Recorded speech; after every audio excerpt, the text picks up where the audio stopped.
Students, 10वीं class के math के अंदर हमारी प्रश्नावली 2.2 चल रही थी। ठीक है, जिसके हमने पहले क्वेश्चन के 3 भाग कर लिए थे और आज हम इसके आगे वाले क्वेश्चनों को करेंगे। तो इस क्वेश्चन के अंदर हम क्या कर रहे थे कि आपको एक द्विघात बहुपद मिलेगा और उसका हमें शून्य ज्ञात करना था। ठीक है, शून्य ज्ञात करने के बाद दूसरा काम हमें करना था शून्यंक और गुणांकों के बीच सत्यापितता की जांच करनी थी। ठीक है, तो आइए शुरू करते हैं। 3 भाग हमने कर लिए थे। जो चौथा भाग दिया गया है उसमें आपको बहुपद दिया गया है। पहले आप देखेंगे नंबर 4 में आपका दिया गया बहुपद, दिया गया बहुपद। ठीक है, और हमें यहाँ पर बहुपद दे रखे हैं 4u² प्लस 8u। ये हमें एक द्विघात बहुपद दिया गया है। हमें इसके शून्य ज्ञात करने, तो देखिए हम क्या करेंगे। पहले शून्य ज्ञात करने के लिए इसको समीकरण बनाएंगे। समीकरण बनाने के लिए इसको 0 के बराबर रखें। तो लिखिए शून्य ज्ञात करने के लिए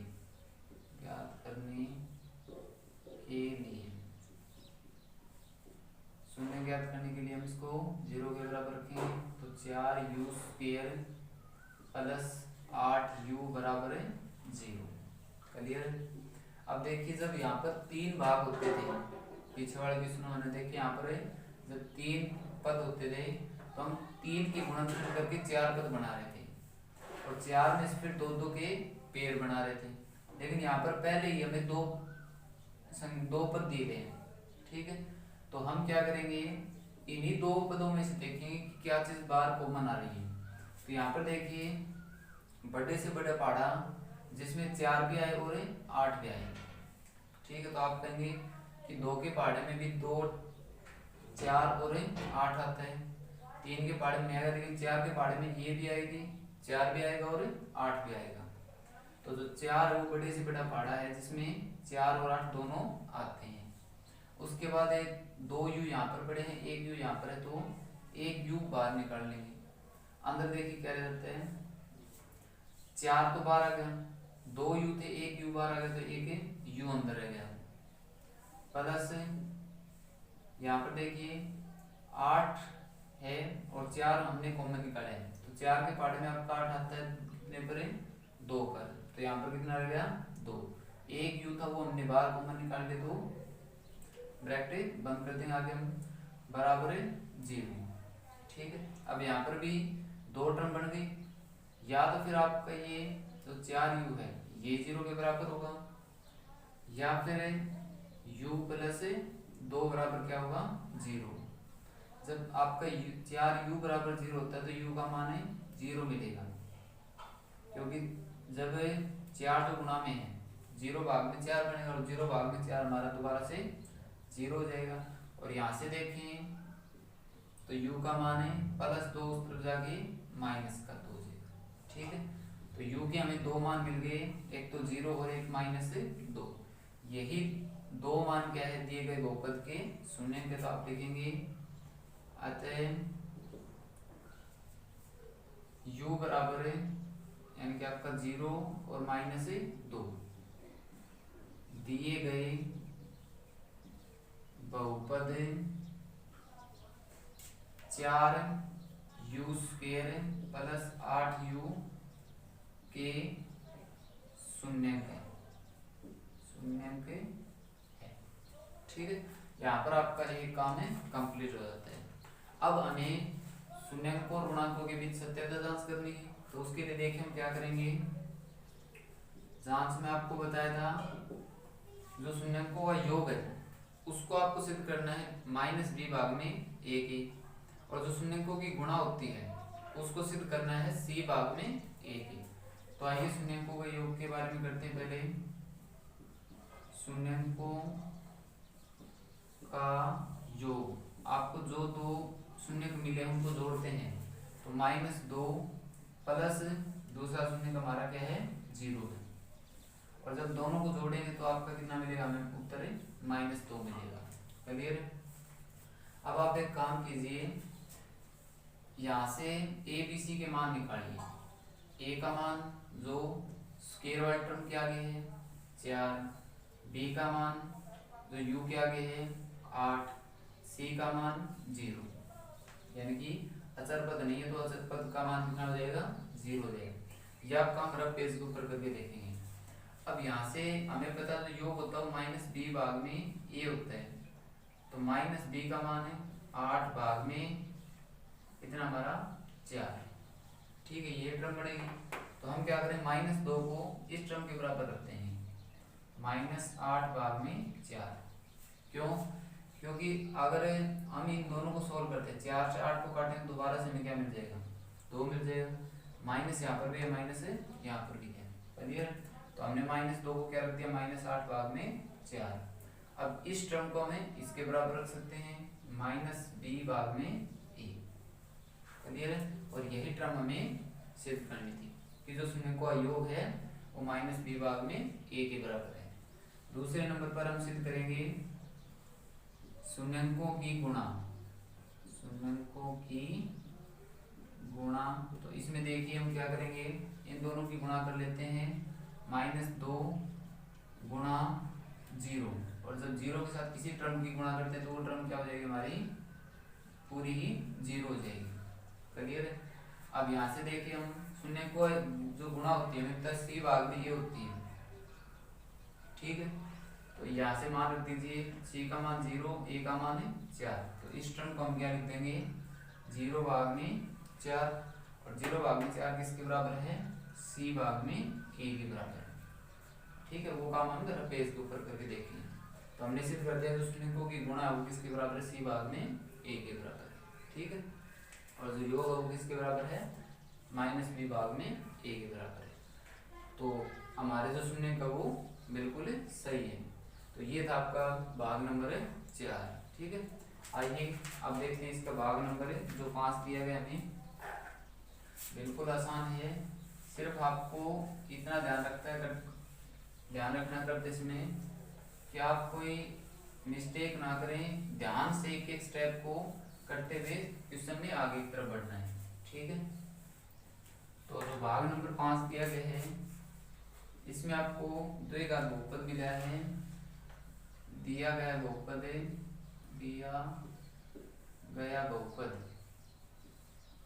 और बहुपद हमें क्या दे रखे हैं t² - 15, यानी कि t की घात में है, तो जो t है यहाँ पर चर है, तो हमें इसका मान ज्ञात करना। देखिए पहले शून्य ज्ञात करने के लिए क्या करेंगे, शून्य के ज्ञात करने के लिए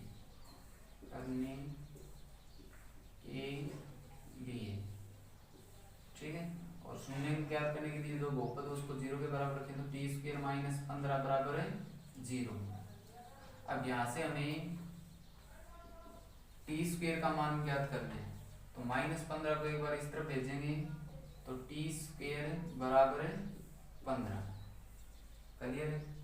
अब देखिए कोई भी स्क्वायर की टर्म होती है और उसमें से हमें अगर यहाँ से हमें t का मान ज्ञात करना है तो जो स्क्वायर है उसको इस तरफ भेजना पड़ेगा, और जब स्क्वायर इस तरफ आता है तो देखिए मान लेते हैं कि अगर आपका x² बराबर है a हो, ठीक है, जैसे यहाँ पर x की जगह t है, a की जगह 15 है, तो जो स्क्वायर उस तरफ जाएगा तो ±√a हो जाता है हमारा, यानी कि इस टर्म को प्लस माइनस लग जाएगा और √, लग जाएगा, तो ये टर्म हमारी क्या बन जाएगी t बराबर है ±√15, ठीक है। तो आपको यहाँ पर क्लियर दिखाई दे रहे हैं कि एक तो जो मान है t का +√15 और एक क्या है -√15, यहाँ पर दो मान है, एक तो √15 प्लस का है और एक √15 माइनस का है। तो t के दो मान आने थे, एक +√15 और एक -√15 है, तो आते हैं ±√15 दिए गए बहुपद के शून्यंक है, ठीक है। तो इतना काम करने के बाद हमें ये लाइनें लिखते हैं। अब देखिए आगे हमें जांच भी करनी है, तो जांच में नंबर 1 पर तो होते हैं शून्यकों का योग, शून्यंकों का योग, और इसको सिद्ध करेंगे माइनस बी भाग में ए के बराबर। तो शून्यंकों का योग करते हैं, तो एक तो है प्लस √15 और एक है माइनस √15। प्लस माइनस में सेम टर्म हमारी कैंसिल हो जाएंगे, कितना बच गया 0। ठीक है, अब 0 को आगे क्या लिखेंगे, उसके लिए आप पेज के ऊपर इस बहुपद से एबीसी के मान निकालिए। ए होगा तो स्क्वायर वाला टर्म क्या की है, यहाँ पर स्क्वायर की जो टर्म है टी स्क्वायर, इसके सामने कुछ नहीं, इसका मतलब क्या है वहां पर 1। बी के लिए हम देखते हैं टी के टर्म क्या क्या है, तो यहाँ पर टी तो है ही नहीं, टी स्क्वायर है लेकिन टी वाला टर्म नहीं है, तो बी का मान है 0।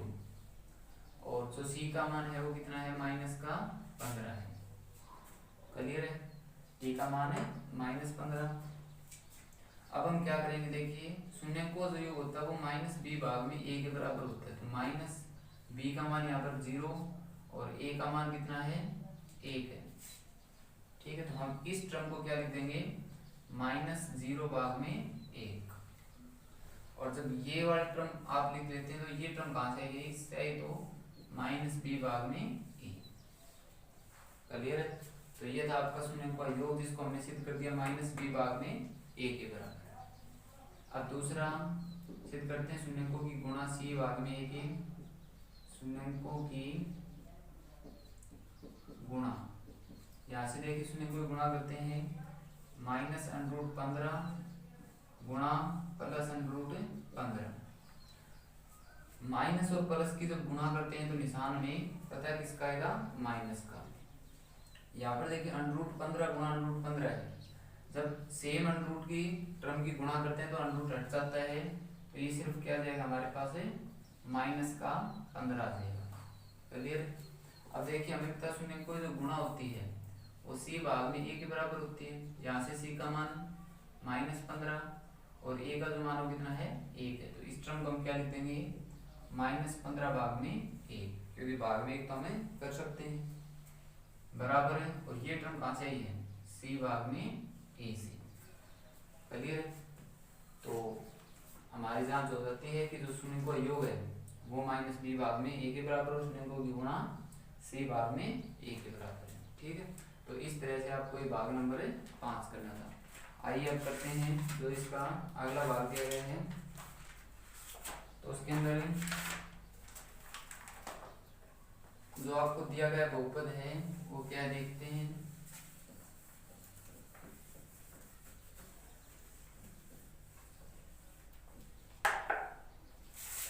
भाग नंबर 6 में आपको बहुपद दिया गया है 3x² -x - 4। ठीक है, ये आपको बहुपद दिया गया है द्विघात में। सबसे पहले हम क्या करेंगे, द्विघात है बहुपद है तो शून्य ज्ञात करने के लिए इसको 0 के बराबर रखेंगे।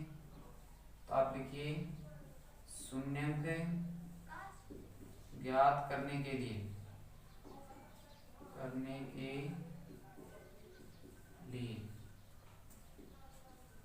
3x² -x - 4 बराबर 0। ठीक है, अब देखिए यहाँ पर 3 टर्म है, तो 3 टर्म है तो पहले हम इसके गुणनखंड करके इनको 4 टर्म में बदलते हैं। और उसके लिए क्या करें, देखिए 2 संख्याएं सोचेंगे जिनका योग तो क्या हो -1, यानी कि जो बीच वाली संख्या का योग, और गुणा क्या हो 3 और -4 की गुणा के बराबर हो -12। ठीक है, गुणा तो -12 हो, जोड़ -1 हो, ऐसे 2 टुकड़े सोचने हैं। तो यहाँ पर तो बिल्कुल आसान है, अगर आप ये 2 टुकड़े देखिए 3 और -4, गुणा तो -12 है और जब जोड़े तो क्या आएगा, -1 आएगा, तो टुकड़े हो गए हमारे पास 3 और एक -4। ठीक है, तो आपका दोनों के साथ हम क्या लगाएंगे, x लगाएंगे और लिहाजा हमें बीच वाले टर्म की जगह रख देंगे। तो ये हमारा क्या बन जाएगा, 3x² प्लस का 3x माइनस का 4x माइनस 4 बराबर 0। ठीक है, अब देखिए 3 टर्म की हमने 4 टर्म बना ली, पहला 2 का एक टुकड़ा बनाया, 2 का लास्ट का एक टुकड़ा बनाया। अब आगे क्या करेंगे, हमें इस टुकड़े में से देखिए क्या टर्म आपकी कॉमन आ रही है। तो एक तो आपको दोनों जगह 3 दिखाई दे रहे हैं तो 3 कॉमन आ जाएगा। एक 2x यहाँ पर पड़े हैं, 1x यहाँ पर है, तो 1x बाहर आ जाएगा और 3 बार जाने के बाद 1x आपका यहाँ पर रह जाते हैं, प्लस ये पूरी ही टर्म आपकी बाहर गई तो यहाँ पर सिर्फ हमारा 1 रह जाएगा। अब ये वाला टर्म हम दोबारा लिखेंगे, यहाँ पर x प्लस 1 बराबर है 0। अब यहाँ और यहाँ में देखिए आपका क्या फर्क है, एक तो यहाँ पर माइनस नहीं है और एक 4 नहीं, तो -4 कहाँ जाता है, बीच में आ जाता है। ठीक है, अब जो टर्म आपको 2 बार दिखाई दे उसको हम एक बार लिखें तो x प्लस 1 और यहाँ पर है 3x, यहाँ पर -4 बराबर है 0।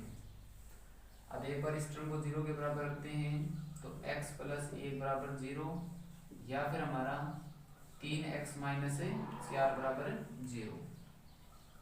यहाँ से जब हम x का मान ज्ञात करते हैं तो हमें मिलेगा प्लस का 1 तो इस तरफ जाके माइनस का 1, और अगर यहाँ से हम x के मान की बात करें तो जो -4 है वो उस तरफ जाके प्लस का 4 हो जाएगा, 3 गुणा में उस तरफ जाके भाग में हो जाएगा, तो जो x का मान हो गया मिल जाता है हमें 4/3। ठीक है, अब जो दो हमें x के मान मिले हैं वही हमारे क्या इसके शून्य के, तो नीचे लिखेंगे आते हैं -1 और 4/3 दिए गए बहुपद के शून्यक है। क्लियर? अब इनकी जांच करते हैं, तो जांच के लिए देखिए आपका सबसे पहले हम क्या करेंगे, शून्यकों का योग करते हैं और जो शून्यकों का योग है उसको -b भाग में a के बराबर सिद्ध करेंगे। तो शून्यकों का योग -1 प्लस 4/3, ये हमारे दो शून्य तो दोनों शून्य को जोड़ देंगे, तो इसके बाद में 1 लीजिए और दोनों को जोड़ते हैं तो नीचे गुणा 3 आर पर गुणा करें तो -3 यहाँ पर बना, प्लस का 4 है यहाँ पर बना, -3 + 4 हमें पता है 1 होगा और भाग में 3। ठीक है, अब एक काम करते हैं, हम यहाँ से जो ए बी सी के मान निकालते हैं, तो ए का मान 3, बी का मान आपको करीब दिखाई दे रहा है -1 है और सी का मान है -4 है। अब जो योग होता है वो -b भाग में a के बराबर होता है, तो यहाँ से देखिए -b भाग में a क्या बनेगा माइनस, और ये जो b का मान है वो भी क्या है माइनस का, तो ब्रैकेट के अंदर लिख देंगे। ठीक है ना, b ये तो ये माइनस होगा और ये वाली अगर माइनस में तो इसको ब्रैकेट के अंदर लिखेंगे, भाग में a का मान कितना है 3 है, तो हमारे पास जो ये टर्म मिली हम उसको इस टर्म के बराबर कर देंगे, -1 भाग में 3।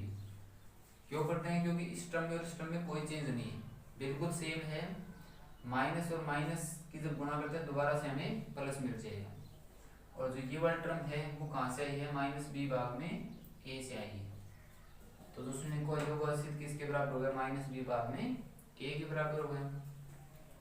अब शून्यकों की गुणा की बात करें तो शून्यकों की गुणा, और जो शून्यकों की गुणा है वो देखिए क्या आएगी -1 गुणा 4 भाग में 3, और हमें पता है जो बार संख्या उसके ऊपर वाले अंश के साथ गुणा होती है, तो ये गुणा क्या हो जाएगी -4 भाग में 3।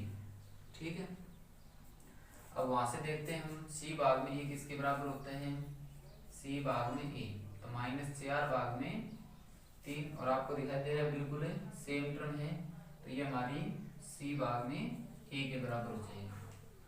ठीक है, और यही हमें जांच में करना था कि जो योग है वो -b भाग में a के बराबर है और जो गुणा है वो c भाग में a के बराबर है। ठीक है, तो आज हमने इस पहले भाग के जो बचे हुए 3 क्वेश्चन थे उनको किया है। आज के लिए आप इन तीनों क्वेश्चनों को और पीछे जो 3 भाग करवाए थे उनको अच्छी प्रकार से समझेंगे और अपनी कॉपी में नोट करेंगे। ठीक है, आज के लिए इतना ही। Thank you and have a nice